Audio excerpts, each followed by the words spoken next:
All right, everyone take a seat. We're going to start. Thank you everyone for being here and coming on a Tuesday night after the Easter break. I'm very pleased to see a filled room. Hello, Jeremy. We're also live on YouTube and Twitch right now, so also good evening to the people who are watching us online. And I'm very happy to have you all here to participate to this event on EU communication to young people. So first presentation, who am I? I'm Quentin Deschandelier. Probably you know me better as the MEP assistant, and I will be moderating tonight's discussions. Like the name implies, I used to be an assistant for an MEP in the European Parliament, and now I'm still a EU professional by day. I'm known for my memes and also for my Twitch channel, where I interview a lot of MEPs to talk about EU politics for young people. In short, I spent the last 10 years speaking about the EU, making it more relatable and understandable, whether through humor or my streams. So that's a bit who I am and my street cred on the issue. So as you probably all know, the next European elections are next year, in 1 year almost exactly. So I figured out that it would be the right moment to start talking about how to engage young people into EU politics and ultimately get them involved in the elections. To give you a bit of data, you know, it's an introduction, you always give data. In 2019, there was 50.6% of Europeans that came out to vote. That seems not very high, but that was actually the most participation the EU had since 1994, and that was the first time since 1979 that there was a progress in participation. And if we look at young voters, so 16 to 24-year-old, 42% of them came out to vote, up from 28% from 2014, which means that young people by themselves were the main factor in the progress of participation in the last EU election. So now the question is, how do we do even better than that? 10 years ago, it would have been unthinkable to see official EU communication being made with memes.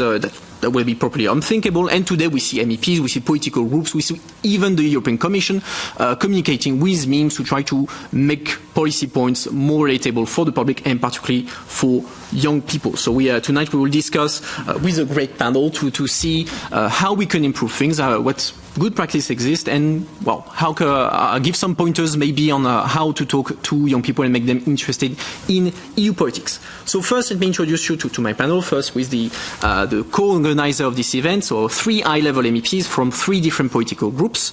First, we have Terry Reintke from Germany. She is the co-president of the Greens EFA group. We have Mohammed Chahim, who is one of the vice president of the Socialists and Democrats group. And finally, we have Marie-Pierre Vedrenne, who is the co-president of the French Renew Europe delegation. And first, I would like to thank all 3 of you as well as your team for making this event possible.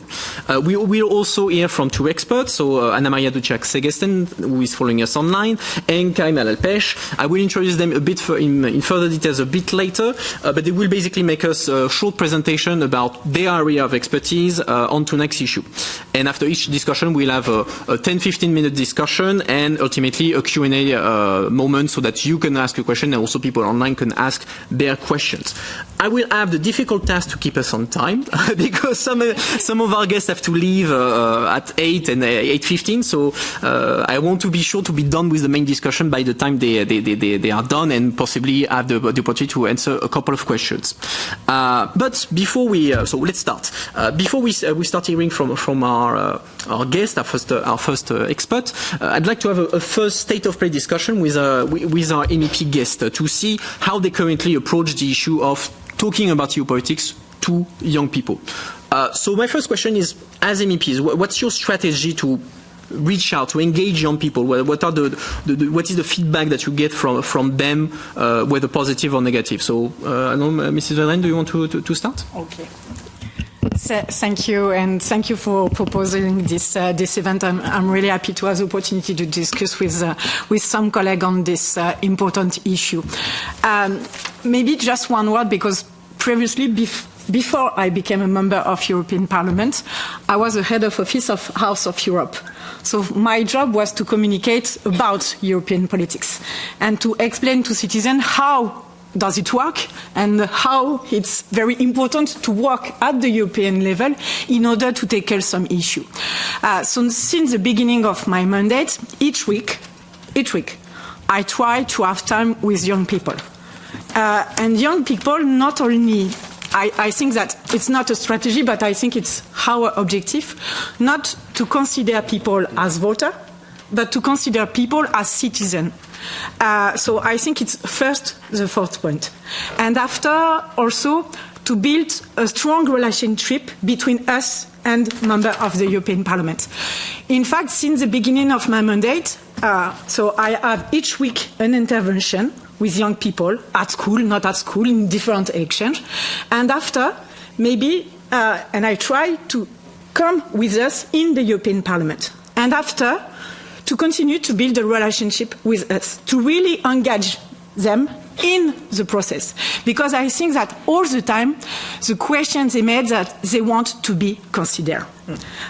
So for me, it's key to have a strong relation, not one time, but during all the mandate, in order to take into account their point of view.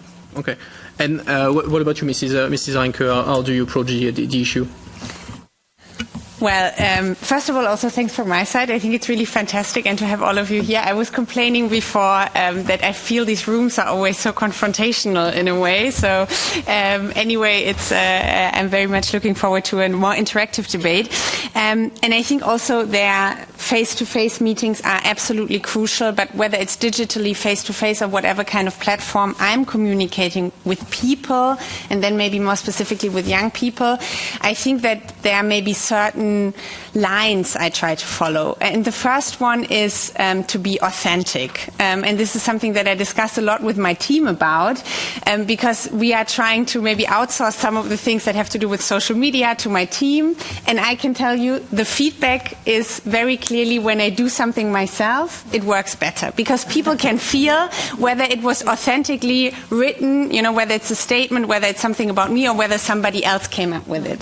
The second point that I believe young people and also the rise in the participation in the last European election, I think, point to that young people really find important is value-based politics. So very often it doesn't need to be, or I feel the engagement is stronger when maybe it's not too technical.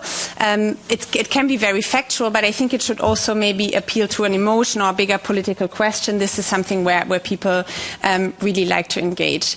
And then the last point, and this is maybe something that I would also like to hear from you, and I think this is a big challenge that we have, is this question of how institutional you can explain something. Because I think that for a lot of people, and this is not only young people, it's pretty tricky to understand how legislation at the European level is being done. It takes very long, it's very complicated. So I think for me, sometimes it is more important to really communicate on the substance rather than, you know, explaining exactly in what step of the process we are, because then people kind of lose maybe the frame, and then they are off and they are not following so much anymore. So I would say being authentic, value-based, emotional also to a certain extent, and then being rather on the substance than on institutional questions that are related to it. And to finish, Mr. Chahim, what's your take? Thank you, Mr. Mepassistant. I actually want to keep it like that, you know. I actually don't like it that I see you. It would have been better to I keep won't take it personally. No, we had a conversation on Twitch. Sometimes it's good, you know, to have this. Maybe Mepassistants should evolve in like a group of former Mepassistants that. I'm just an ID. Yeah, okay, very good. Second, so thank you for having me. Second compliment I want to give you: you are the youngest crowd that comes here voluntarily outside the European Youth Event as long as I've been MEP. So that's maybe we should also start there. Get younger people in the Parliament more often, because at the end of the day, politics is too important to leave to others, and it doesn't have to be simple. But I think, you know, young people, like people, tend to understand if we explain to them things in a simple way. And simple doesn't mean not complete.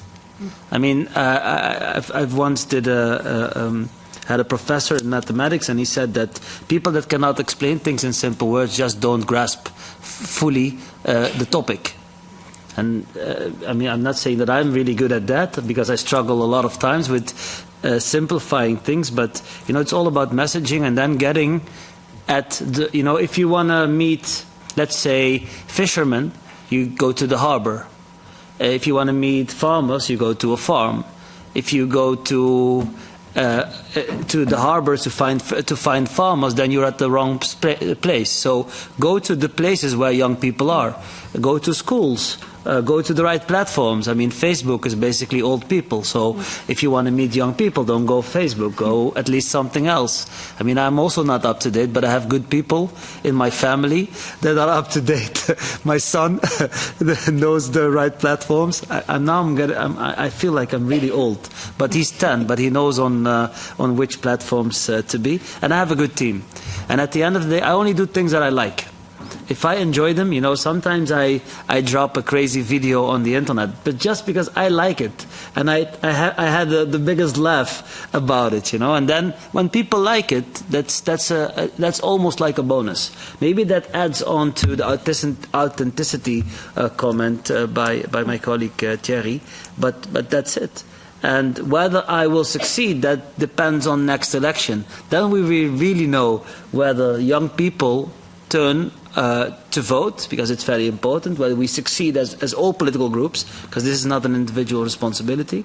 And then let's see whether that, I mean, there we can see the numbers. Last elections were improving compared to the one before that, and let's hope these figures rise. And for me, it's very important, and I hope that the Council accepts that we start voting for starting 16 years. Yeah. I mean, that would really be a game changer. It will get a lot of attention, because that's also very important, and a lot of attention. Then people start reading about what we do, and then the turnout will be higher than hopefully last time.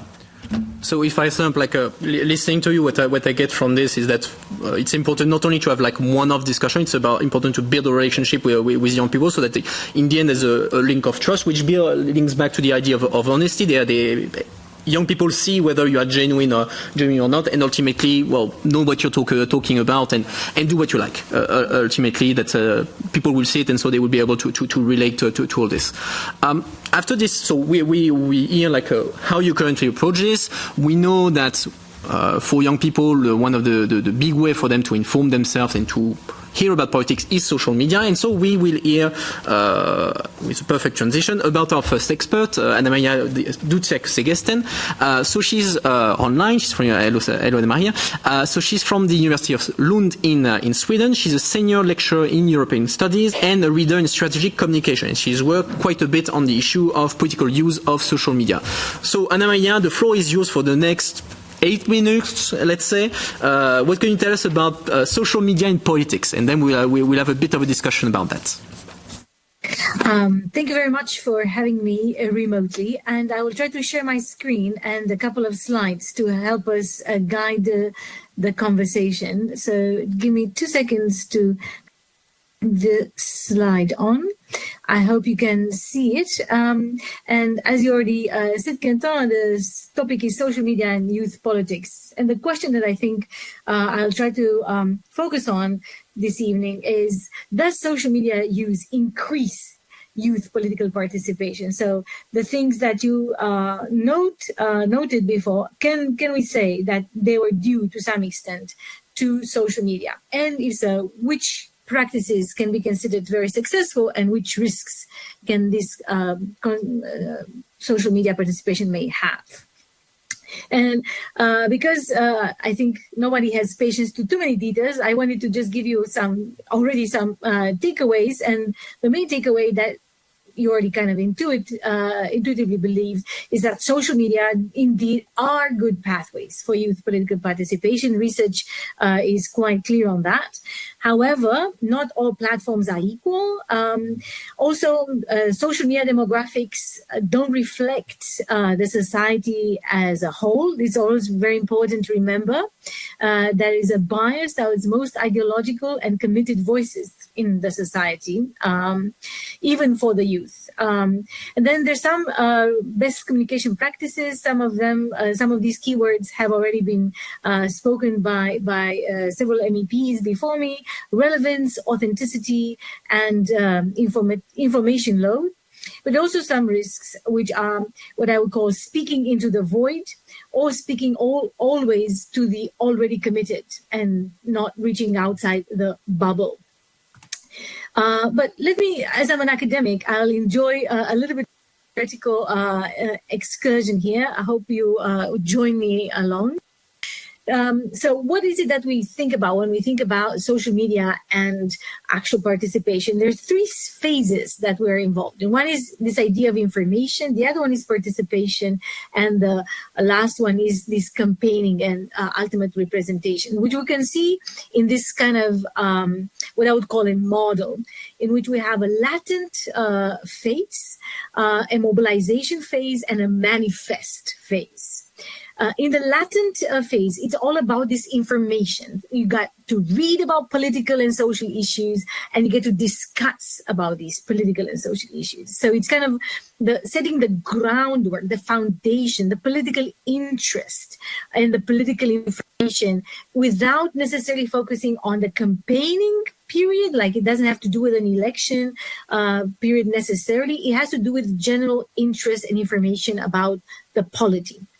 Then, as we move towards a campaign moment or an election, there is this idea of political action and mobilization, calling on yourself and others to take political action, getting more and more activated. And then the focus, and the reason why I have this green arrow here, is because ultimately what we measure is not the latent and it's not the mobilization phase, but it's a lot in this manifest way. Where do we see political participation? And we see extra parliamentary politics in the form of protesting, this kind of street politics. And what we do want to see when we talk about the European elections is this idea of voting, donating either money or time for political causes, or also standing for office. And maybe that's also something that some of my previous speakers also referred to, this idea that we want to have youth not only as voters, but also as MEPs. Yeah, we want them to also represent the youth in this sense. So the scientific consensus is that there's political participation now has to be included to expanded to include digital action. So the things that I said before can be, so to say, in an offline setting, but they are equally valuable and equally effective forms of political participation in a digital way. And social media is an integral part of political participation along this continuum, if you want, in all these three phases. And I had more information about this, but I don't think that time really allows this. The social media has kind of a secret sauce, if you want, and it doesn't correspond to anything else. And that is a combination of this kind of big data, large information volume, the network diffusion, combined with algorithmic curation, algorithmic recommenders and moderation. And all these three elements combined can result in participation. And that's a unique property to social media. Perhaps we can talk about that more later. And I think I will skip this one in the interest of time, but what I do want to point out is this idea that there's a lot of volume, there's a lot of variety, there's a lot of speed, but most things on social media are not about politics. Research that is slightly older, but I don't think this has changed in the meantime, quote political information at about 10% of the overall social media content.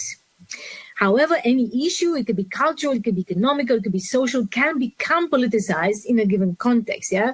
But explicit connection to politics is little, and most social media users don't get involved with politics. Only the already committed are active, yeah? And I also wanted to point out that because of this algorithmic curation I mentioned before, there is a low risk of echo chambers. Many more echo chambers exist in real life, so to say, in the face-to-face social relations than in digital social media relations. I wanted to present a statistical information from last year from gathered by Eurostat, so really specifically looking at the European data. And I wanted to emphasize my non-political use fact by looking here.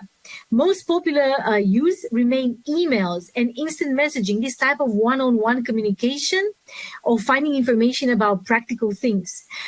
As you see here, the most popular uses. The least popular uses, which I hope you can see and follow these arrows, are exactly what we would wish to have more, expressing opinions on civic or political issues on websites and or social media, and have online consultations or voting to the civic and political issues. Yeah, very modest involvement here. So it's a good reminder that social media, while being effective, is obviously an acquired taste when it comes to politics. Also, as I said before, not also social media is created equal, especially when it comes to younger generations. We have the statistics, which is also as of October last year, and it only pertains to Western Europe, so it doesn't include what we would say Eastern European Union countries. But I think this is kind of a hint to what we already intuitively know. YouTube still seems to be the most popular platform, even for Gen Z users, but TikTok is definitely coming up from behind. It's also TikTok, the most downloaded social media app across the European Union. And we see here that there's a huge generational gap between millennials and Gen Z. Then we have Instagram coming up on a third as a video and picture platform, and all the way to the bottom we have this type of old platforms. I think this has already been mentioned, Facebook being for old people. The data speaks 1,000 words, right? 31% only use Facebook, and only 16% use Facebook Messenger compared to WhatsApp with a 69% data. Why this is relevant is not only because we want to be there, where the people are, but because also different platforms have different rules about political advertisements. I think I'll also go very quickly on this, but there's when we talk about campaigning, there's two ways in which you can do. You can look at it in terms of organic and paid content, paid meaning political ads, and then you can have information or mobilization, like calls to action.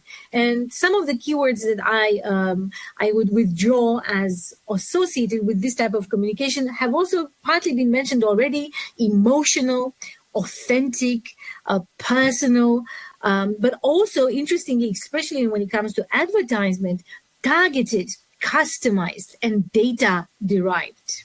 And again, maybe we can talk more about this in the Q&A. So to almost wrap it up, what are the benefits on campaigning on social media? We have efficiency, like great use of the funds, which are always limited, quite quick and agile communication, integration between online and offline that is usually working very well. The risks is that in general, low response based on what I was saying before, dependency on social media platform ownership.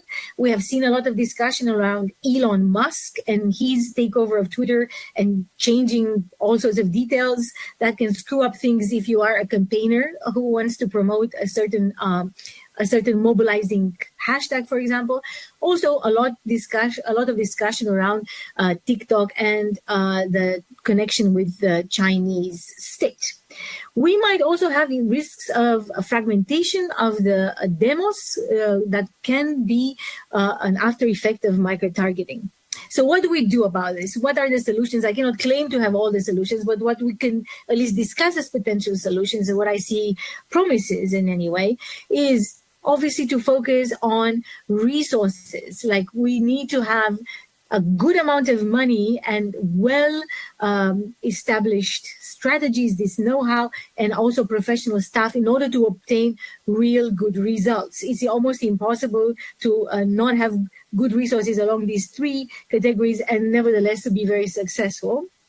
What I would advocate is also this type of holistic approaches to campaigning, multi-platform presence, and also combining online and offline activities. When we look at the European Union, we, I think, see that collaboration with local actors and emplacement of communication is very important.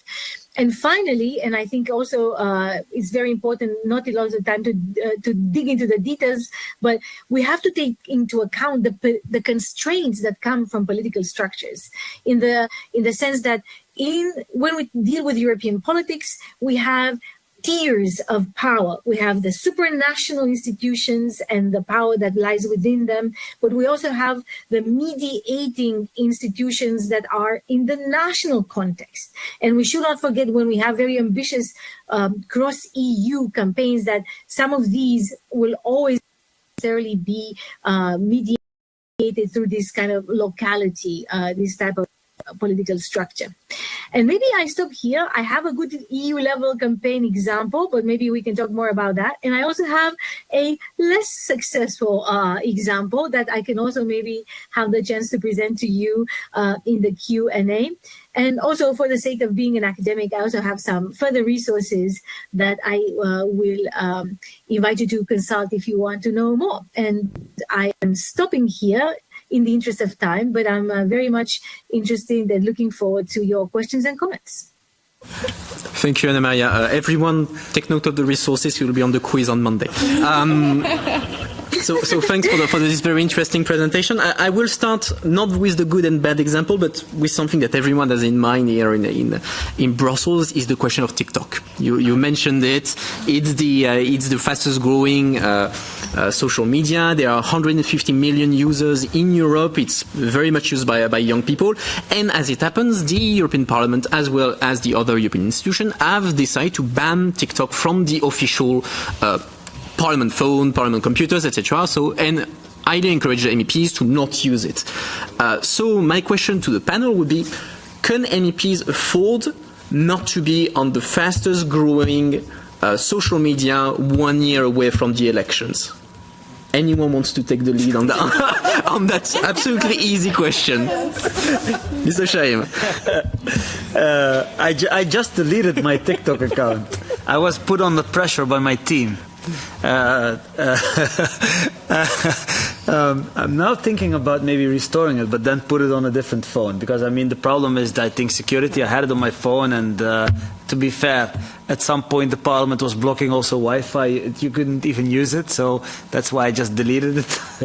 But I was put on the pressure, because also at some point it's a bit difficult. I mean, it's also regime-wise, I'm not like a big fan. You know what's happening to human rights conditions in the country. But I think at the end of the day, we also have to understand that you have to see what are the pros and what are the cons, and how you could maybe make use of it in a safe way to reach the people that you want to reach. Because at the end of the day, I think that's also important. Because if everyone goes away from the platform and you only keep like crazy people, then you also need people there to, get rid of the fake news, to promote progressiveness, to promote all the elements that, at least the pro-Europeanness that I would like to promote. And that's also, I think, a very important part of this issue. But yeah, so I think we cannot afford it, but at the same time, it has to be manageable. I mean, the spontaneity goes away if I have a different device for my TikTok. Then sometimes you do things because you feel it in the moment. I mean, if that phone is in the office or someone closed down, and then it also doesn't become really a good way to express yourself. Sometimes you're angry and you want to say something. I mean, if you cannot do it directly, then come on. But I mean, this is. What about you, Mrs. Reintke? Because I know the Greens have always been very on the forefront of social media. As a co-president, how do you tackle this issue, if you have managed to tackle it?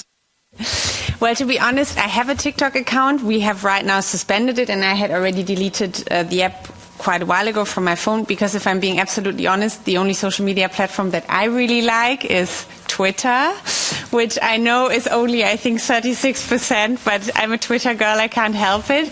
So for my own use, anyway, I wasn't really looking at it. But with how we are going to deal with the situation now, I'm really torn. And I was actually hoping to get some feedback also from you here in this room tonight, because I think in terms of it's a data machine for the Chinese government right now, and this is a massive political issue. On the other hand, exactly as you said, if you want to reach young people to vote, and in Germany, for example, for the next European election, it's the first time that 16 to 18-year-old people can vote, and of course, we want to reach out to them, because otherwise, you're right, the far right will be on TikTok. Yeah. But the Greens and the Liberals and the Social Democrats should be as well. So what is the take that we what are we going to do here? And I'm very in between. I mean, I deleted the app from my phone. I'm also now suspending my account. But I don't think that can be the final solution, at least in this very ad hoc situation. So I think we have to have a political discussion about how we deal with this, because right now I don't really have the golden solution.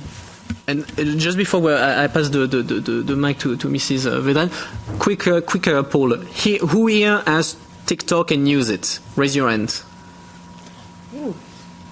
Not very popular. Not a lot of Gen Z. Not a lot of Gen Z here in the parliament tonight. Who has anonymous account? Right, Mrs. Vedrenne, what's your take? Me, personally, I don't have a TikTok account, but we have a lot of discussion with my team to be on TikTok, and we have, of course, a lot of discussion in you, and we are all agreed, like my colleague said, that it's not possible to continue to promote this platform because we have political issue with China, with freedom of liberty, a lot of issue, and I know that some colleagues use two phones now in order to continue to be present in TikTok. Because, like we see, we have a lot of people who are in TikTok, especially young people. But all the time when I ask young citizens why they are on TikTok and what kind of information they look on TikTok, they talk about cooking receive, about announcements of cinema, and all the time it was funny for me because I say, wow, I'm very, not very young now, because in my time we have Allociné, we have Marmiton, and so it's crazy to see, in fact, that they, like you explained, Anamaria, they don't look a lot of political issue. So of course it's important to be present, because if we are not here, it's other people who defend exactly the contrary. But maybe I think we have other platform. Me, I'm more on Instagrammers. So maybe we can find a solution in order to tackle this issue. But now it's true that I think it's very important at this stage to ban TikTok in the parliament. In the parliament. Anamaria, I'm coming back to you regarding these examples. So you briefly mentioned that you have a positive example and a bad example. So very shortly, can you tell us like the good and the bad, let's say, in terms of EU communication on social media? I don't even know if I want to have the time to share it, but one of my favorite examples is related to a celebration of Europe Day that was initiated by the representative of the European Commission in Catalonia, and that later was so popular that it got popular outside in the entire Spain, which was called the Beethoven a Casa, which invited people, regular users of Instagram and Twitter, to record themselves playing either the instrumental or the vocal part in the last movement of Ode to Joy, in honor of the European anthem. And that generated a lot of enthusiasm. There was also a prize, which was to attend in person a concert in the Palau de Música in Barcelona. And so that motivated the young people maybe as well, but it generated a lot of genuine enthusiasm, especially among young people who played an instrument and who saw this as a great opportunity to showcase their work. And in terms of the negative, again, I mean, I don't want to sound too harsh, but it seems to me that this particular example is not very successful because it doesn't have a very specific message, and that is the EU campaign. As some of you who are on Twitter may have seen it as well. It's a series of posters that represent various young people in various social circumstances, and they have a little heading with some, I don't know, I would call them like keywords and nothing more,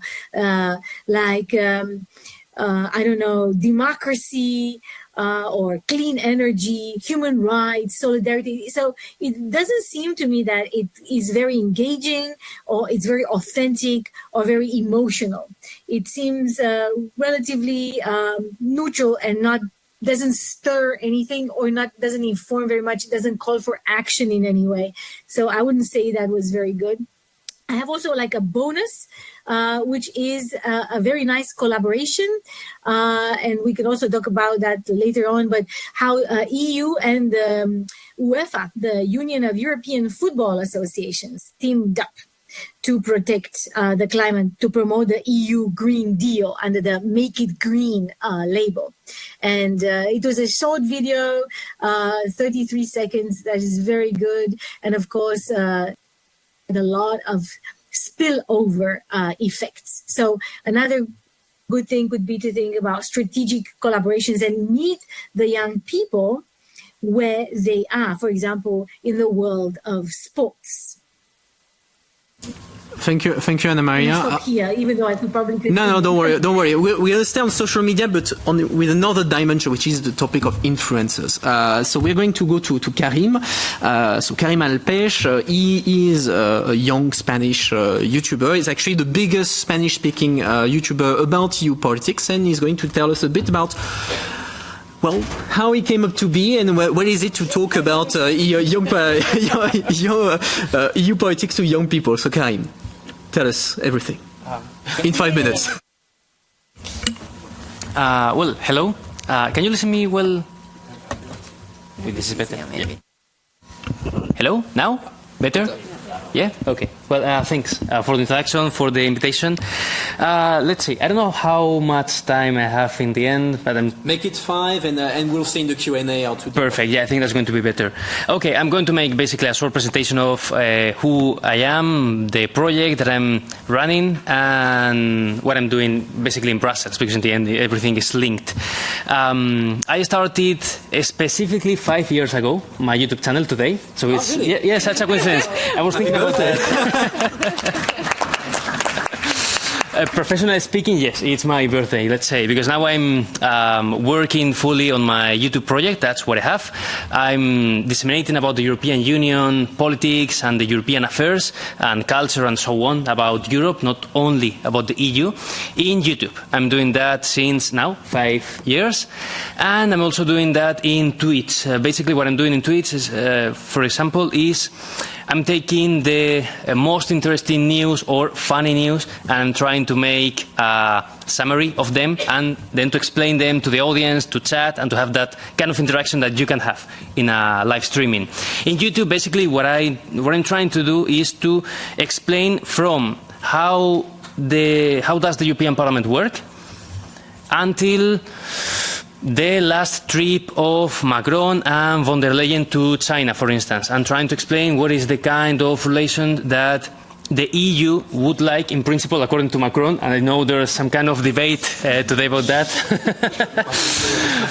But well, trying to explain that shortly, always, and in a funny, entertaining way to the audience, because in the end, half of my audience is between 18 and 35, so I would say they are young people, and then the rest is over 35. So we'll have a big, let's say, audience, percentage of young people. And I started basically because I came here 5 years ago to start a Schumann trainship And indeed, the first video that I recorded was here in the Parliament, trying to literally showing the Parliament, the corridors, the frames, trying to explain a little bit what the people were doing here. And from then to now, everything has changed regarding how I create the content. At the beginning, I was like really trying to replicate what the institution was doing, and then I realized that I shouldn't be doing that. People were expecting a person, and were expecting something more, not personal, but maybe in a more relaxed way, with no technical words, and also trying to meet me as a person, not only as a character that is telling you something about the EU. And trying to give something maybe interesting for the debate later. Here, some of you were talking about how to explain tough things, maybe like how to create laws in the EU, how that's affecting us, or maybe how the institution work. What I'm trying to do is not to explain that directly in a video. So now, if you enter to my YouTube channel, spam moment, you are not going to see videos like, how does the European Parliament work?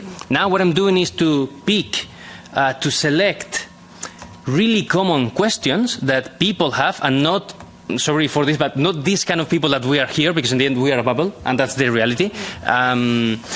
But trying to go to the audience that are questioning things like, does the EU steal sovereignty for the countries?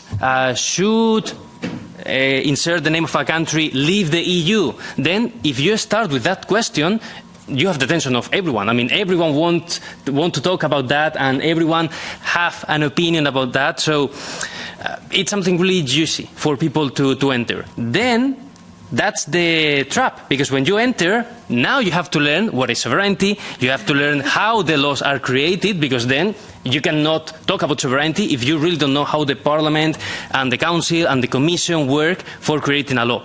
Directive or whatever. So that's the trap that I'm creating now, because in the end, it's true that you can have an opinion about everything, but if you really want to have a solid opinion or to enter into a discussion, to have something more than your own opinion, you need to know a little bit, at least, how these institutions work, and also things like define what is sovereignty, define what is a satellite country, when people are saying, oh, the EU is a satellite country of the US and so on. Okay, then let's define the concept, let's see the relations, and let's see if there's really some kind of external interference to talk about sovereignty or these kind of topics. So that's what I'm doing basically now, trying to take common questions and to give them an answer. And when doing that, you need to learn about the EU, yes or yes. Thanks, Karim. To stay with you a bit, we know, and Anamaria mentioned that, social media always foster extreme reactions, whether they are positive or negative. How do you deal with the fact that since you have a young audience, you try to break out the bubble, so outside of Brussels, how do you deal with the extreme position on a positive or negative with the EU, and what would be your advice to MEPs and other people who want to talk about the EU to deal with it? Well, normally I'm laughing about these things, but not like you're stupid, but you are saying something stupid, which is different. I'm thinking about the extremist things like, I don't know, this morning someone said, oh, you are paid by the Parliament. So far, no. I don't know if today it's happening. Probably no. But so far, no. So it's like, if that's your only argument for not taking care to the video with, I guess, solid arguments and so on, that's all. I mean, you know nothing about me, you know nothing about my project, and you don't really want to know nothing about all this stuff. So it's like if someone on the streets suddenly bump on you and say like, I don't like your jacket. Okay, I mean, okay, it's another thing in life. Okay, life goes on. And when I have this kind of people, also I've learned that when you answer to them, when you reply to them politely and trying to explain again maybe something that they haven't understood or whatever, some of them, they react and they're like, okay, my question was serious or my comment was really genuine and I was thinking that, but now I will take a look again to the video with other eyes, let's say. I'm taking a Spanish expression, basically. But some people, they have that capacity for change, at least digitally, because then in person no one is angry or extremist. And so looking forward, I'm looking at the time, and I know that for some of our guests, they will have to go soon. Let's look to the next European election next year. Everyone here on this panel, what would be your wish for EU communication for young people for the next election? What would you want it to be? Who wants to start with this easy topic? It's a very difficult question. I mean, I think we should. One of the biggest things I feel when I'm in Brussels and when I go back to a very small city in the Netherlands, Helmond, is there's a big difference in how people perceive the EU. People don't understand what we're doing, and they don't understand how things work, and and most of the times they don't either misinformed or they don't know the difference between the Council, the Commission, and Parliament. Very basic stuff. In the Netherlands, we have this joke that people know better how the President of the United States is elected than how politics in the EU works, because it is complicated. It's not that easy. But it doesn't mean that we should not continue trying to message. I mean, what our plans are for the EU in a clear, non-complicated way, and we should communicate to young people as we are communicating to old people. I mean, I didn't think we should change the message. Maybe the platform, as we've learned now, but not necessarily the message. I mean, the message should be clear for everyone. It doesn't matter from which age group you are, your education background, your gender, etc. I mean, we should try to be as active as possible. One element that sometimes annoys me, and this is something that I tell myself first and then to others, we always start communicating very late. You know, 2 or 3 months before the elections, everyone is on Twitter, everyone is on Facebook. People are annoyed by all these ads. And one of the best things we do here in the Parliament is we're going to ban those ads, at least to target people. But everyone does it at the same time. And then it's very difficult to distinguish between all these annoying ads when you want to watch your YouTube video or you want to take whatever thing you do online. But continuously inform people and inform people at the right platforms. I mean, this is something that we should learn by doing and asking feedback, but at least get people involved.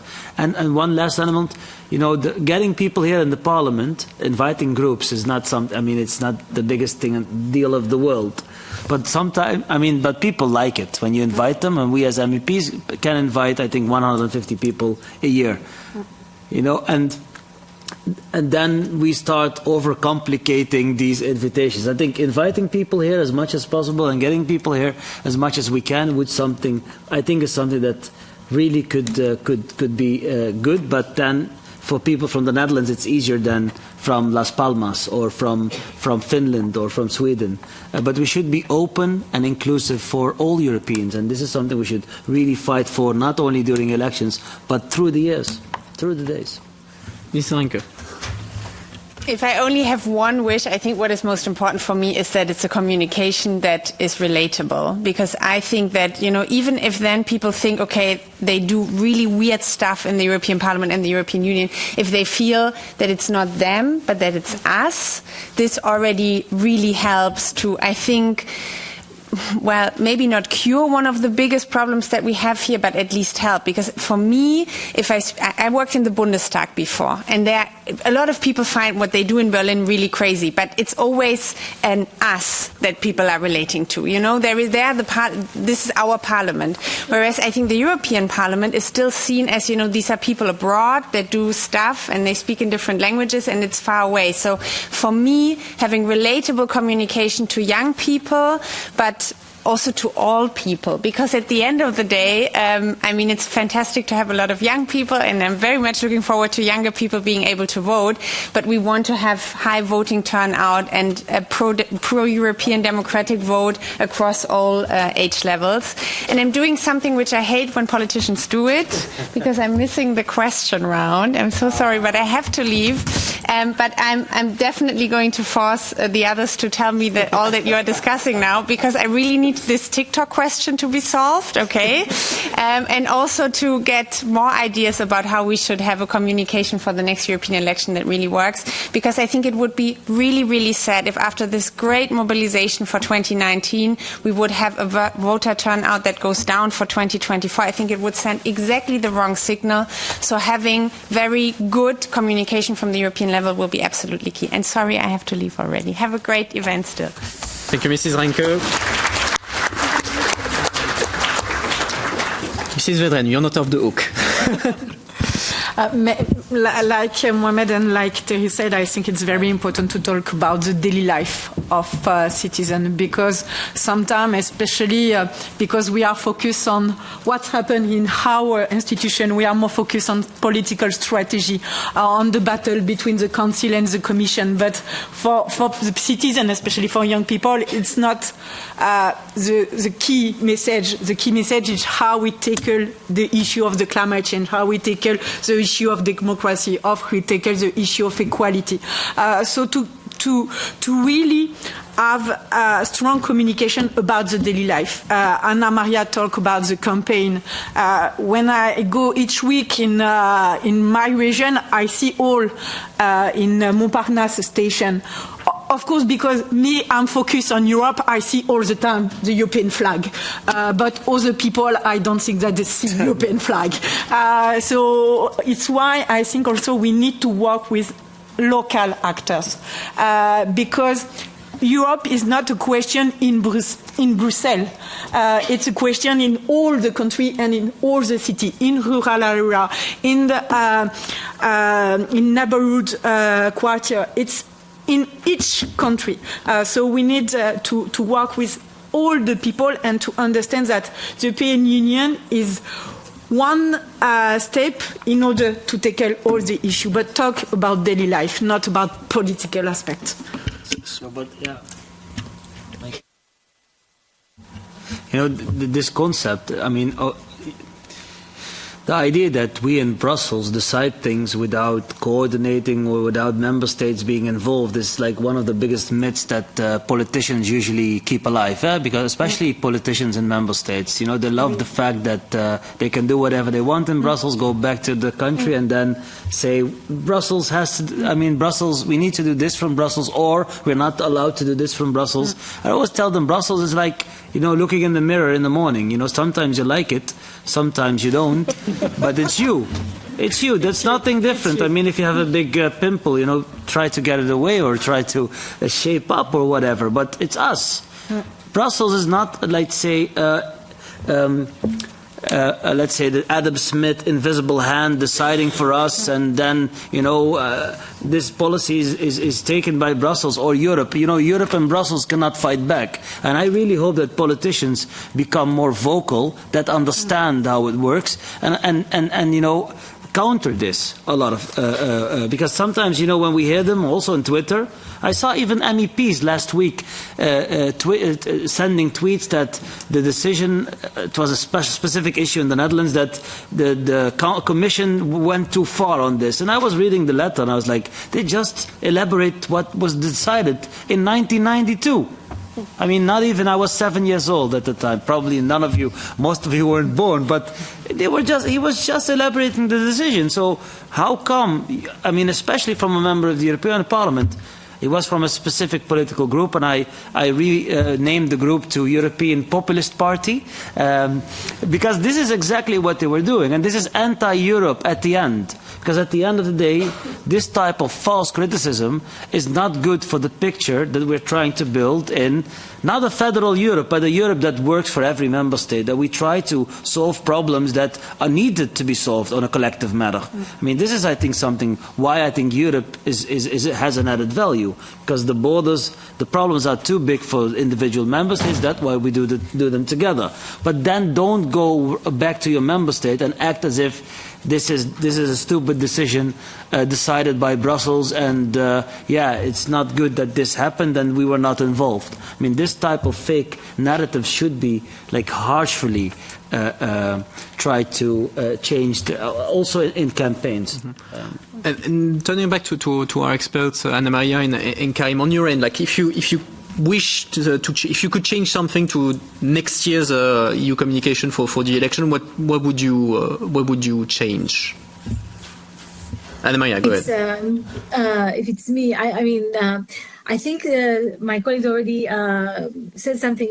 My predecessor has already hinted at some very important things.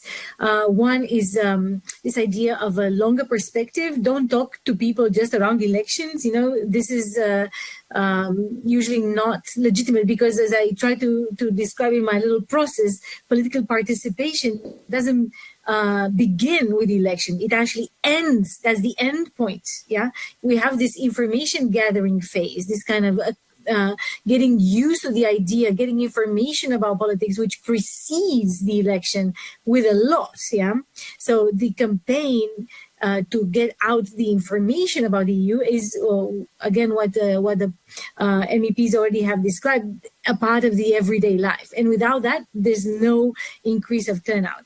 So that's one thing. I'll be short, like in point form. The other thing is like to have very clear ideas. Who is doing what? Is it so that there is a European Parliament get out the vote campaign, just like raise awareness? There is the European elections coming up. Remember to vote. That's one type of campaign. And then we have the politicized campaigns that are driven by specific parties and specific candidates, and different candidates, basically different actors have different roles in this ecosystem. One is to get out the vote and raise awareness. The other, the more politicized, is to propagate or advocate a specific solution to some of the problems that were mentioned. And the third thing that I'll say also in this point form is this idea of, because of the nature of the EU that I think has been mentioned before, is that we need to kind of connect the supranational and the local without getting too messed up into the national, because the national will always filter it in its own strategic way, as been illustrated with the case of the Netherlands. So try to, I think, something that has worked very well in the 2019 election was this idea of micro-influencers, which I think Karim could also talk more about from an influencer practitioner point of view, but from an analytical point of view, collaborating with credible influencers has really given this aura of authenticity much more than the political messages by themselves. And if I have a little addenda, would be, I mean, I think micro-targeting does work. So especially when there's not a lot of, I think being able to direct your message to the right constituency and not necessarily localized, but as a type, like young people, for example, isolating the young people and creating specific content that is addressing the concerns of the young people, I think is actually a very good strategy. I stop here. Thank you, Anamaria. Karim, you have the last word, and then we start the Q&A. Just for saying something different and to focus on some things that you have mentioned a little bit indirectly, I would say I would be really happy if for May 2024 we get all the EU population to know the difference between Europe and the EU as a concept. If we get that, I think we have done such a world. I mean, because then it's what you were saying. So when we talk about Brussels, it's not like Brussels, you know, a cloud that is above our heads, but we don't really know what is happening there. It's like, no, Brussels is another city, a city that has the parliament and so on. But the EU is not all the continent, and Europe is a different thing.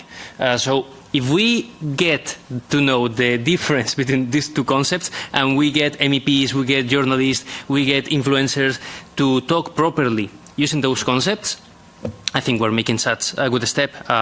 Because when I moved here to Brussels because I get the train ship. I'm coming from the south of Spain, so when I'm moving here, people were like, "Oh, you're going to Europe." What? I mean, what? I mean, I know we're the South, okay, we have this stigma, but we are in Europe. No, I mean, you're going to Brussels, to European Union. I was like, well, to Brussels, yes, the European Union. We're still the European Union, as far as I know. So these kind of concepts, I think, make some kind of barriers, psychological barriers to people to get used to talk about the European Union, or at least not to be scary when listening European Union or Europe or these concepts. So with this, I would say it's such a good step for humanity. I'll take it. I'll take it. Thanks, Karim. All right, we've made it. Let's start now the Q&A. So I'm opening the floor to everyone in the room and also online. So if you have a question to anyone on the panel, raise your hand, introduce yourself, and ask. Sir, back there.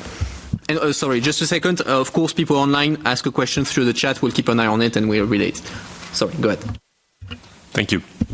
I think my question addresses the whole panel. I'm wondering, given that the last few minutes of the panel was spent primarily on figuring out how do we explain to people what the EU is, isn't there a bit of a tension in campaigning on social media, say, where there's like a relatively short amount of time that like you can grab someone's attention for, especially in TikTok, right? Because if you're spending all of this time campaigning on social media, explaining what the EU is, I wonder, is there any attention left to actually talk policy then? Because those may well be two very different things, right? You can explain, oh, sure, here's a council, and it's not the same as the other council, but like that's not the same as explaining, I don't know, say green policy or social democratic policy, right?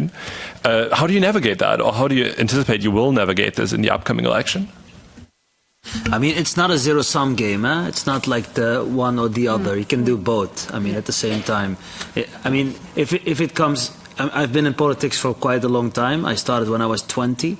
Local politics, and I can tell you, the number of hours you have to put into this job is crazy. The fact that colleagues, have the time to put things on social media sometimes amazes me, and then reply and react, and people respond. I get messages sometimes from people, then in 5 minutes, oh, you're very cocky, you didn't reply. Come on, we get hundreds of messages, but somehow some of us are really good at it. I respect that, because the work that we're doing is already overwhelming, and people have usually dual lives. We have a life in Brussels and once a month in Strasbourg, and then we have our private lives that we try to maintain in the weekends, which is very complicated, I can tell you. But it doesn't have to be the one or the other. We do our work, and maybe because people are interested in a certain topic, you can also explain to them what role the EU can play.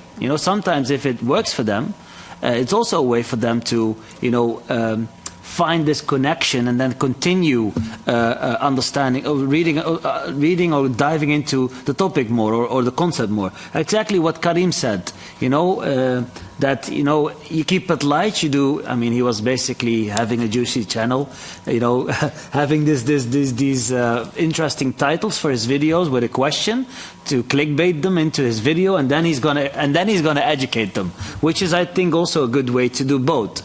Topic, policies, plus explaining the concepts. Because at some point, you need the concepts. If you, at some point, don't know the difference between the European,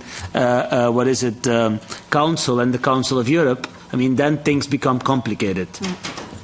I will maybe pitch into that, because I agree that it's not a zero-sum game. It's not one or the other. It's both, and it links back to the idea of making the EU like an everyday topic. Back when I was in Parliament, one of my MEP used to say, one of his punchline towards groups of visitors is like, Europe, it's every day. It's not once every 5 years.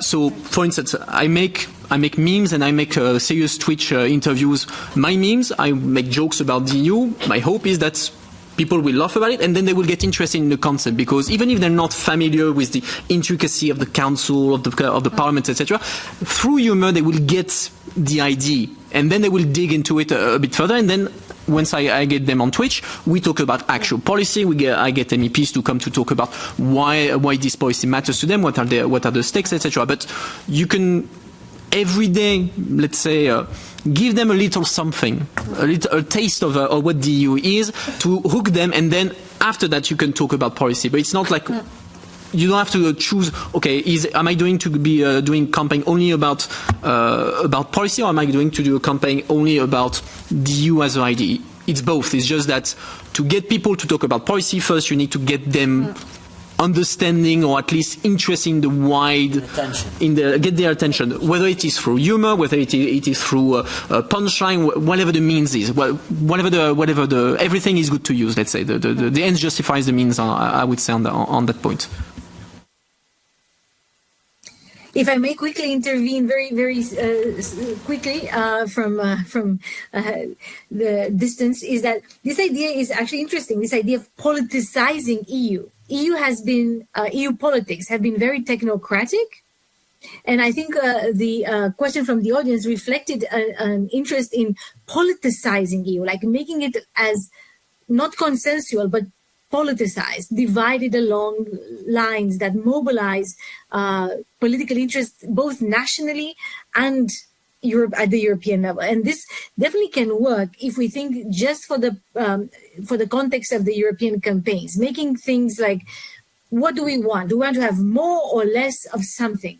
Do you want to have this measure or this other measure to promote whatever interest? Yeah.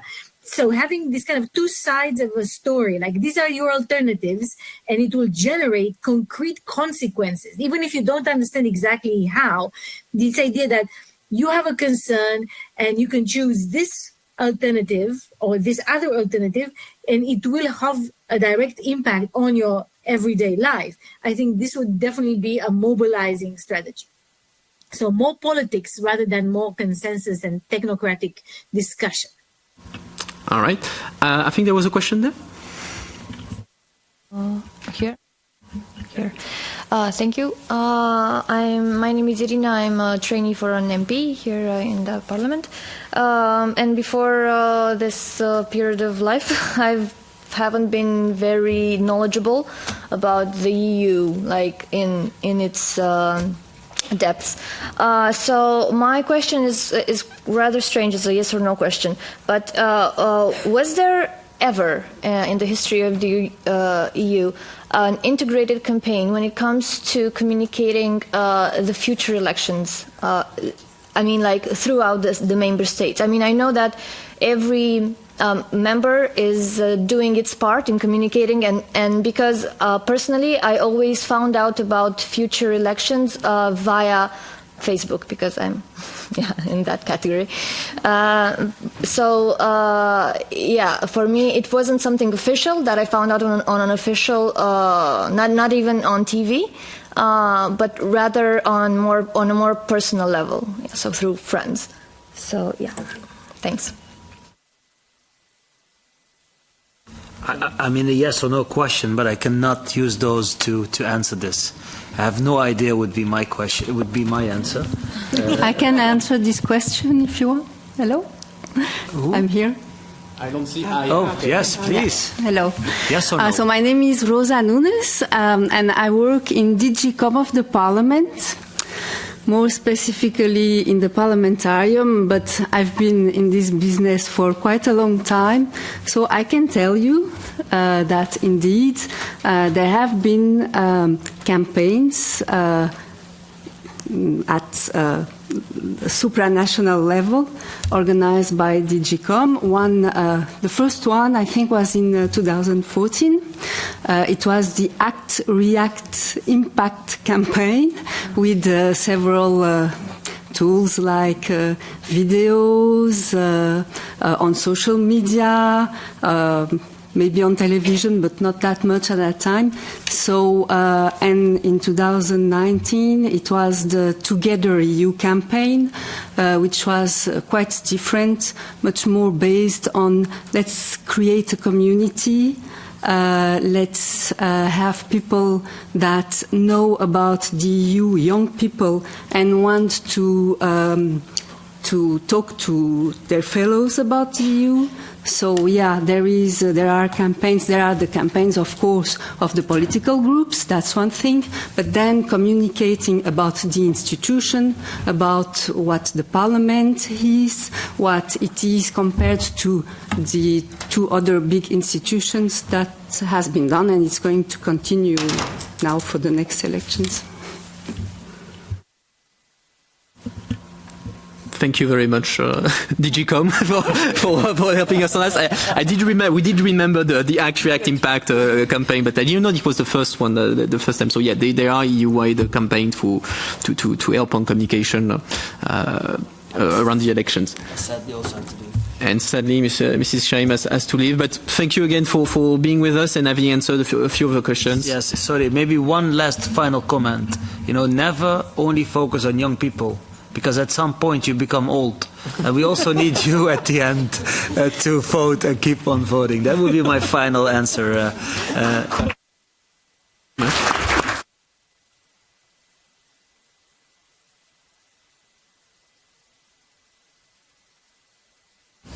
All right. Next question. Gentleman in the center. Yeah, hi. Just wanted to say thank you to all the panelists. This was really interesting. So my question is sort of half a comment, half a question, really. I think you're in a really difficult, the European Parliament is in a really difficult situation when wanting to increase turnout, when wanting to increase interest in the elections because of the electoral system, right? Or Mr. Chahim mentioned that people know more about the US elections in Europe, and it's true, but it's because it's easy, right? Because you have sort of Biden against Trump, you have very, very clear figureheads for the sides, whereas with the electoral system we had with the Spitzenkandidaten thing didn't work out, transnational lists, doesn't seem like it's going to happen. So I guess my question is, it would be a lot easier to get people interested if you could put a face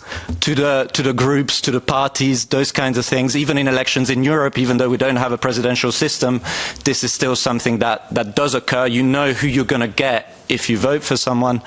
So yeah, how do you do this without the electoral system allowing you to, I guess? I mean, thank you for that. It's a very good point. It links back to the idea of relatability. One of the reasons when I started 10 years ago to become what became the MEP assistant was to let's say fight against the idea of the EU being this thing very far away, like mist. You know it's out there, but you don't really know where it is. And so what I wanted to do is say, okay, how can I put the EU back, let's say, in everyday life, or make it relatable? In the end, like back then I was doing memes about being an assistant in the parliament. I would say, okay, if people can see that other people in the parliament also have a boss that sometimes does weird stuff, assistants who have to struggle to do things, that helps them say, okay, they're having the same problem as I have, so they are human beings. Then when I did the Twitch, I'm still doing the Twitch, the key point for me was to put faces, bring politicians to the foreground, allow young people to directly interact with them, to ask their questions. So the EU as a face. It's not just Brussels, it's not just the Commission, it's not the Berlaymont, it's not the European Parliament. You have a face, you have someone who tells you, okay, I'm a politician, this is what I fight for, you agree, you don't agree with me, we discuss, but there is something concrete. It becomes human, it becomes political. So for me, this idea of relatability, the idea of putting a face on EU politics is fundamental. The Spitzenkandidat was an attempt to do that with various level of success. We know that the Council is not a big fan of it, to say the least. But yeah, I do agree that the idea of putting a face on the EU is fundamental, because otherwise, how can you relate to mist? You don't. You relate to humans and to policies and to things that impact people on a daily basis. Like I said, Europe is every day. It's not just once every 5 years. I don't know if one of you wants to add something. Maybe we have an issue on the European election. In fact, it's the name of European election, but it's national. It's an addition of national election. if I focus on France, because in 2019 we changed the national scrutin. Now we have a unique circumscription. And so it's more easier to have national campaign because previously we have different rural region and in fact we don't have the possibility to completely engage people and to have a strong communication with this. So with this change, now I think it's a positive way in order to have implication of citizen. But you know the system of the Spitzenkandidat and other. In Brittany, when I talk, in fact, I don't talk about Spitzenkandidat. They don't understand what the Spitzenkandidat really changed for them. They don't, like I said, they don't want some change in their own daily life. If it is the Commission, the Parliament, the Council, it's not a question. They want, like I said, they want to tackle the issue, and to have a strong position at local level, national level, and European level. So it's why it's true that it's very difficult to campaign during the European election, but. I think that now, with the change in France, it's a good example to have more engagement from citizens. But I think for the next election, it will be very difficult to engage citizens, but also to engage citizens with a pro-European voice. Because, like you mentioned during the different question, when we talk about sovereignty, for some people, there is no European sovereignty. There is only national sovereignty. So, also to be focused on this area, it's also an opportunity to engage people in the European election. But it's true that the system is very complicated, but we have to work, of course, on social media, but we have also to engage media in general. Because Rosa talked about the campaign, React, and the other campaign, it's very difficult to engage media on this, to have a strong communication in media about Europe. Because when you discuss with French, for example, journalists, they say, oh no, European issue, it's so complicated, it's so boring. It's always the same case. So we have to change and to demonstrate that it's not boring because it's a question of daily life and it's a question of all the issue, climate, when they are focused, for example, on climate change, they are focused at National Assembly on the different law on this issue, but we know here that it's very important to act at the European level. So maybe also to work on another step, it's also very important in order to change after the implication during the European campaign. I will, before going back to take another question, I will take a question online because, like I said, we're live on YouTube and Twitch, so it's only fair that we take also questions from them. So I will read out the question. So Paul is asking, let's be honest, the EU suffers from a huge democratic deficit. I feel like the question is not really about how to communicate to young people, but really how do we involve young people in EU politics? How can we progress on this in the status quo where even the EP lacks formal powers? So how do we involve young people in EU politics, despite the fact that Parliament, it's true, is not the strongest institution in the EU. Karim, you want to take this one? Yeah, I'll do it shortly. I think it's a really good question, to be honest, and it's a really common opinion and question at the end people have. I would say that, and probably we're going to all agree on this, what we need to have mandatorily is subject in schools, in high schools, at least for us to know what the hell is the European Union, why we are paying to people here, why all this is working, and if it should work in one way or in another way. But again, for creating this, for solving these kind of questions, first of all, we need to know what is happening. So I would say we need to start in the schools, and then if we have something extra, and as extra I would say program in TV, radios, influencers talking about European politics, European Union stuff specifically, that's going to be great. That's going to create more opportunities, more chances for people to be aware of what's happening here, and then to understand more. If we need more, if we would like to give more powers to the Parliament, or no, why some people say the EU is not democratic, why others defend the opposite. So I would say go to the schools, go to the TV, go to YouTube, Twitch, and that's key. Maybe, of course, we are focused this evening on EU politics, but more generally, I think we have the issue with young people in politics in general and the trust in politics. So I think it's also a big issue to work on trust. Like you said, it's a different way to engage at school, on social media. But to really push citizens, especially young people, to be engaged. Because when I have discussion with young people, especially at school level, they talk about China, they talk about the Uyghurs, they talk about a lot of things. And you know, sometimes with other people and other MEPs, they always question the engagement of young people. But in fact, when you have discussion with young people, they are very carried out of different issues. But they are not engaged at political level, but maybe in different associations. So first, I think we need to work on political in general, and of course at the European level, but in general in politics. Just to if close I may on. quickly add something Yeah, no, here, yeah, go ahead. very like a number.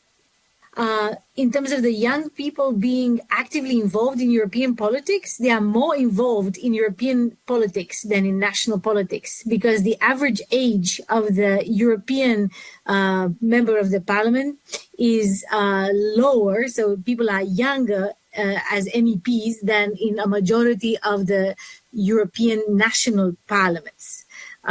Yes, this is the interesting fact. The European Parliament is much more mobile. 61% of the MEPs are new to the Parliament. They're not there forever. You know, there's some people in national parliaments that they have entered when they are 30 and they exit when they die. So this is not the case for the European Parliament. The youngest MEP is 21 years of age, and the average age is 49 years of age in the European Parliament, which is definitely younger than a majority of European national parliaments. So it's not looking as difficult as you described. And basically we have a problem with European national and supranational youth engagement. But European Parliament is better at recruiting younger votes and younger candidates compared to national. It's also important to keep in mind. I would say that there is also like not a fatality, let's say, in young people being uninterested in politics and EU politics and all that. Like I will give you a French example. So you know probably that in France there is a very controversial pension reform going on, to say the least. And as it happens, months ago when there was the vote happening in the National Assembly, so very important moment for European politics. Actually, on Twitch, there was a channel that is dedicated to politics. Jean Massier, the channel of Jean Massier. He made a stream following the vote, the debates on this reform. So very like purely politics. MPs talking in the National Assembly, making speeches. He made an entire afternoon about that, commenting, following the debates.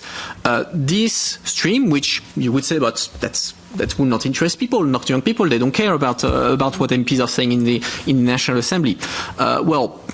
Guess what? This stream for the entire afternoon was the biggest stream in the world on Twitch. It reached 91,000 young people following it live, and over the entire afternoon, 500,000 people came on the stream to follow this debate on Twitch, and most of them being young people. So there is no facility in interesting people in politics, getting them to be to following live a parliamentary debate in the National Assembly. So there's no reason why we would not be able to do that at European level. There are challenges for sure, because you need to make people understand what is the EU, what are the changes, etc. But for me, this example is the confirmation of something I'm convinced, is that there is no fatality. You can get young people to get involved, to get engaged and get interested in these things. And for me, that's my dream would be to manage to do something like that at EU level.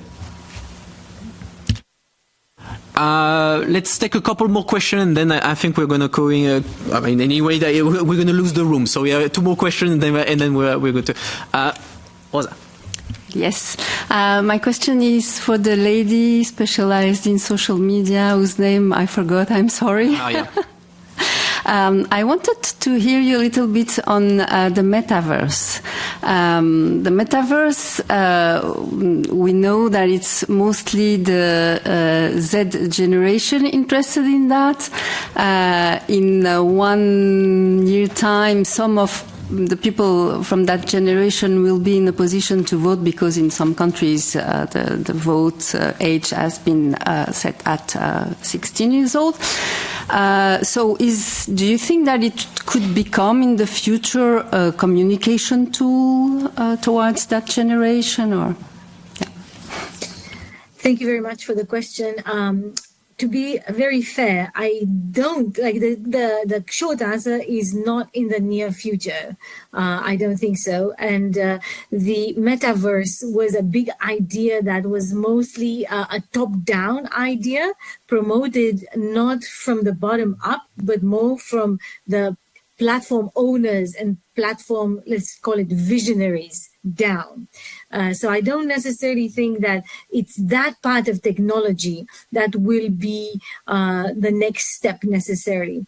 I do think, though, that technology will play a transformative role for communication, but I'm thinking mostly for this generative AI, the so-called chat GPT that I'm sure most people in the room are familiar with as one incarnation of this generative AI. I think campaign makers will benefit very much from this technology, and I don't think we will be able to compete in this space without recruiting the help of this technology. So those campaigners that will be able to maximize the efficient use of both text, video, and image generation with artificial intelligence technologies will have a competitive edge. That's more what I think the technological front is going.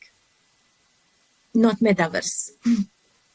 All right, final question, gentleman at the back. Okay, I'm trying to formulate as a question something that's more of a reflection of mine. I'm a political activist, a member of a party back home. And one of the things that strikes me is the fact that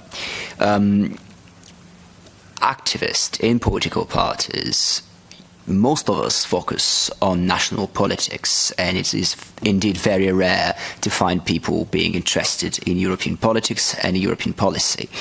And political parties play a role, a social role, in a way, through what used to be called popular education, activist or daily factors for educating their fellows, educating citizens, educating their families and friends. And the fact that we have, at least in my country, I don't know about yours, such a deficit in the ability of people who actually are interested and involved in politics to know about the EU and therefore to share this knowledge with others, I think should be a point of questioning, because we're talking about the way to talk and communicate Europe towards people.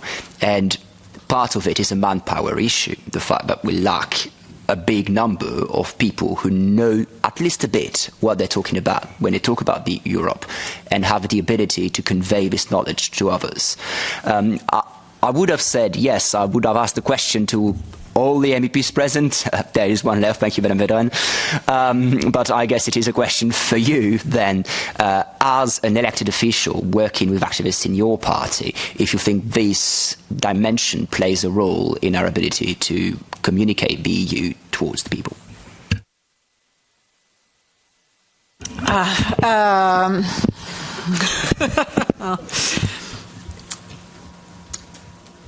So I not engage all the colleagues, and I will speak very from my point of view and my perspective. Like I said all the time, I think that how we engage during our mandate and how we create link with citizens, it's completely proper for each MEPs. And also the link and the notion of activism. So I think it's completely different if you have this discussion with the MEP in some party than Renew Party and the French majority in France. So it's why I think it's a very young specificity. So of course, if we want to have a strong commitment especially from young people in European politics, of course we need to send a strong message and to act like activists. But for me, especially with maybe my own career and with my own study, it's not like this and like that I want to have my mandate.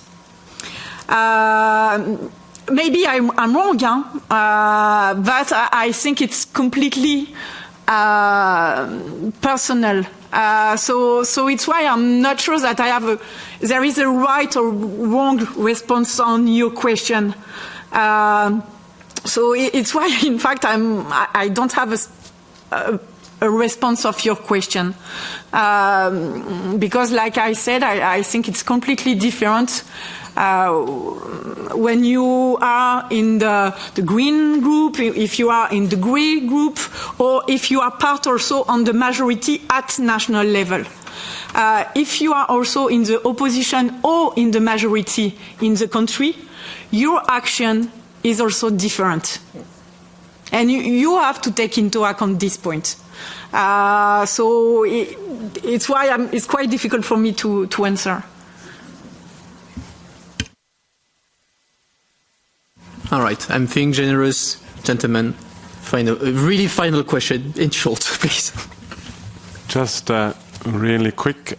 So, because we mentioned TikTok in the beginning, and I also saw in the nice presentation from our speaker from Connecting Remotely that especially in Western Europe, people don't use basically Telegram, and Telegram, while TikTok was shunned here rightfully, that it's a vehicle or it's used to harvest data, it's a harvest data machine from the Chinese government. It's interesting that Telegram has quite an opposite role, especially where it is used, although we are not entirely sure whether they actually share their code with the Kremlin or not. But like, this is a different debate, maybe for another time. But it left me to think that indeed maybe this is one idea, or of how to approach this and how to like counter the TikTok debate, or as an example, or even, I don't know, maybe have a public social media. And I don't know what especially already I hear some nodding, but what especially our streamer friend would think about this, because it's and also any one of you two who are like in Twitch, because you are you're also monetizing from it, I assume.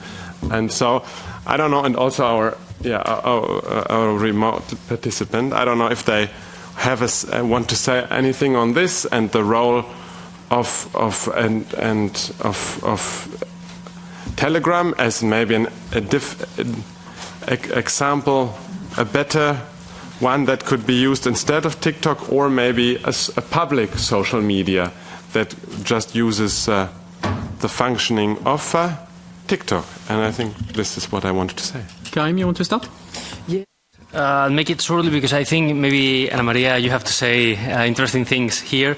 But if I'm not wrong, it was maybe 1 year ago that I read that the European Union was planning to make the what was the name?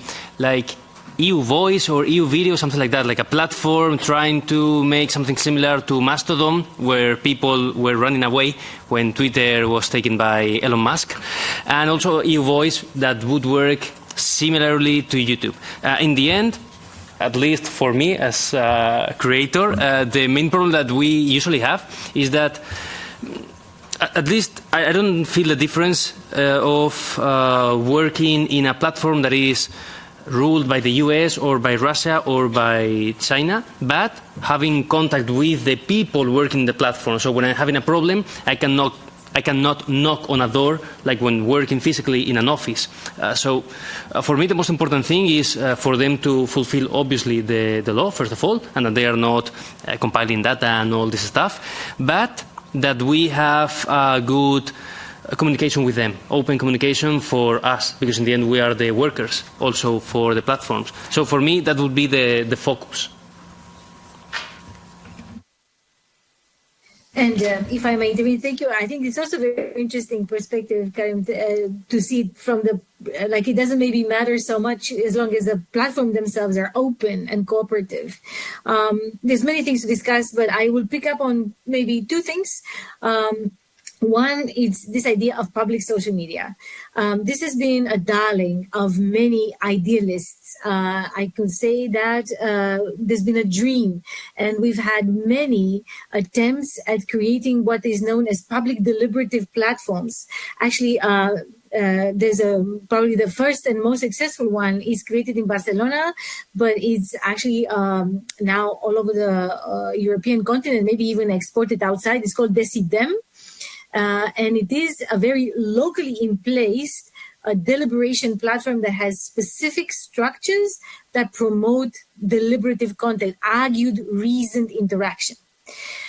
Now, I think that this public social media platform is a ideal type, and I don't think it is possible to generate this either top-down, like created by the EU, created by a national state, created by any particular institutional authority that is not commercial. And I don't think it's going to be necessarily something that is from the bottom up either, which kind of shows what is happening with Mastodon right now in contrast to Twitter. And that goes back to one of my slides in my presentation, which is the fact that politics is incidental on social media in general. Social media is so powerful because of the critical mass of participants. We have large data volumes that are generated in form of data traces by billions of people around the world. And we also have these network effects that people, I think, in the room are more familiar, so I'm not going to go into discussing too much, but this is a critical mass. Without this critical mass, there is no interest in communicating politics on social media or communicating anything on social media. The power of social media is in a large network that continuously generates data. So a public social media that would be dedicated to serious matter, to politics, or to reasoned content, unfortunately, is not what people want. And I don't want to sound elitistic or remote or kind of lecturing, should have it or not. No, I think we don't have room in our lives of hardworking people with this type of reasoned extra work for a majority of the people that live regular lives and are not, super involved in activistic politics. People participate on social media because they want most of the time some information and some entertainment. one of the reasons, just to bring an example, one of the reasons most people know about American politics, as one of the MEPs already jokingly referred to, is because American politics is a spectacle. Donald Trump is a meme generator in himself, right? He's an entertainer. He's a former wrestling presenter on television. He's a he's a host of a TV show. He brought into politics this entertainment value. And this is why people watch him. And I from Sweden, you guys from across Europe and outside, recognize him and recognize his message. We laugh at it, but we still know about it. We're serious politicians that engage with the matter very factually and thoroughly and consistently. I'm not getting this type of publicity because, let's put it in a simple terms, they are not entertaining. Politics as entertainment is what generates this type of social media interest. Serious politics that really affects people's lives in a how can I say, in a consistent and responsible way is not entertainment. You have to be interested in politics. You have to understand and dedicate time to this. It takes mental energy. It takes time. It takes dedication. It takes ideological commitment from some at least. And that's not something that a majority can do all the time. And that's why this idea of incidental exposure or politics in third spaces in academic terms, like you go online for social media and entertainment, but you come across some political statement that can actually speak to you and to your context and to your everyday problems is important. It's much more difficult to attract people to a specifically dedicated political space. Very, very few people, maybe the people in the room, maybe myself as a politically minded academic would do it. But I don't think that my mother, who is a very respectable voter otherwise, would dedicate her time to getting on this politically only platform. I hope I did not bring a negative vibe, but I think this is kind of the reality of what we see when we look at the motivations of people's engagement online.